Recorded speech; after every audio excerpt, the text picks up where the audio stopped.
आज हम आप लोगों के समक्ष प्राचीन भारत में मुद्रा शास्त्र के विषय में कुछ तथ्य प्रस्तुत करेंगे। प्राचीन भारत में मुद्राएं, उनकी उत्पत्ति कैसे हुई, इस विषय में जानकारी देंगे। भारत में सिक्कों का प्रचलन और इसका उत्पत्ति कैसे हुई, इस विषय में मुद्रा शास्त्रवेत्ताओं में मतभेद द्रष्टव्य। विल्सन प्रिंसेप और जैसे विद्वानों ने माना कि भारत में सिक्कों का प्रचलन यूनानी आक्रमण के बाद हुआ। प्रारंभिक भारतीय मुद्राएं मुख्यतः स्वर्ण या रजत खंड मात्र होते थे। भारतीय इतिहास के विषय में स्पष्ट एवं सटीक जानकारी का माध्यम है ये मुद्राएं। मुद्राओं के द्वारा इतिहास के विभिन्न क्षेत्रों के प्रमुख तथ्य प्राप्त होते हैं, जिन्हें इस प्रकार से समझा जा सकता है: राजनीतिक इतिहास, धार्मिक इतिहास, आर्थिक इतिहास, प्रशासन, सामाजिक इतिहास के विषय में।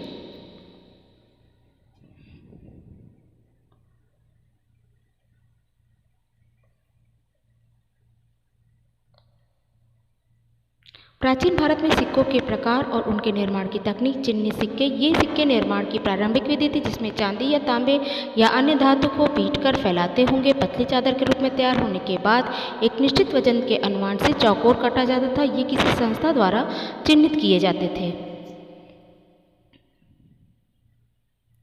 कालांतर में ग्रीक और ईरानी सिक्कों के अनुकरण कर इन्हें गोल बनाया जाने लगा। इसके अतिरिक्त गोल, चौकोर, षटकोण आदि विभिन्न आकृति में भी निर्माण हुआ। सिक्के बनाने की यह विधि सरल थी। भारत की प्राचीन मुद्रा कारशापण इसी विधि से तैयार होती थी, जिससे कारशापण किसी भी स्थान पर तैयार किए जा सकते थे। सांचे में डालने की विधि। प्रथम शताब्दी ईसा पूर्व से सिक्के बनाने की विधि में परिवर्तन आ गया था। निश्चयतः यह कहा जा सकता है कि सांचे में डालकर सिक्के बनाने की विधि भारत में प्राचीन काल से ज्ञात थी। सांचा तैयार कर उसमें गर्म धातु डालकर बनाने का ज्ञान विभिन्न स्थानों से प्राप्त सांचे से होता है। ठप्पा विधि। धातु के टुकड़े को गर्म कर उस पर ठप्पा दबाकर अंकन किया जाता था। चिन्ह या लेख गहराई से अंकित किए जाते थे। सिंह की आकृति के सिक्के तक्षशिला से प्राप्त हुए हैं। बौद्ध प्रतीकों से चिन्हित पांचाल, कौशांबी मुद्रा से भी उपलब्ध हुए हैं। दोहरे टप्पे की विधि से बने सिक्के ईरानी प्रभाव से आए हैं, जिससे सिक्के के अग्र एवं पृष्ठ दोनों पक्ष उभर कर आए हैं।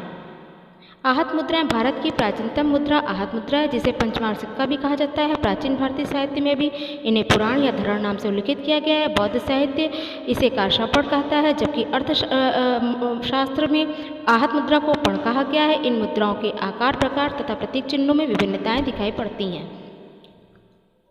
आहत मुद्राओं के प्रकार। प्रतीक चिन्ह जो सभी आहत सिक्कों को सर्वांग रूप में मिलता है, उनमें प्रमुख है सूर्य की आकृति, पर्वत की वेदिका, परिशिष्ट गिरह, वृक्ष की आकृति आदि। इसके अतिरिक्त खंड, चक्र, त्रिभुज, वृत्त की आकृति, आयुध चिन्ह, त्रिशूल, धनुष एवं बाण ऐसे प्रतीक हैं जो समस्त आहत सिक्कों पर मिलते हैं। आहत सिक्कों का वर्गीकरण इसके प्रचलन क्षेत्र के आधार पर गया है। धातु के आधार पर आहत मुद्रा का वर्गीकरण: शुद्ध रजत सिक्के जो मौर्यकालीन है, रजत ताम्र मिश्रित सिक्के जो उत्तरकालीन है, केवल तांबे के सिक्के जो पूर्ण रूपेण उत्तरकालीन है।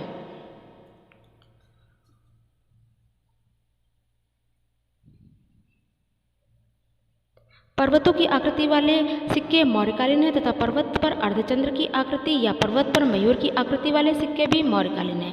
बौद्ध धर्म से प्रभावित सिक्के भी मिले हैं, जो बुद्ध के जीवन चरित्र को दर्शाते हैं। वृषभ, वेदिका से घिरे पेड़ की आकृति बोधि वृक्ष का प्रतीक है। चक्र, धर्मचक्र प्रवर्तन का प्रतीक है। आहत सिक्कों का प्राप्ति स्थल: बिहार, भागलपुर, पटना राजगृह, उत्तर प्रदेश कौशांबी, काशी मिर्जापुर, मध्य प्रदेश विदिशा, उज्जैन, राजस्थान उदयपुर, जयपुर, तमिलनाडु तिरुचिरापल्ली, कोयम्बटूर, उड़ीसा कलिंग, महाराष्ट्र कोल्हापुर। इसके अतिरिक्त पंजाब, आंध्र प्रदेश, पाकिस्तान, अफगानिस्तान में भी आहत सिक्के प्राप्त हुए हैं।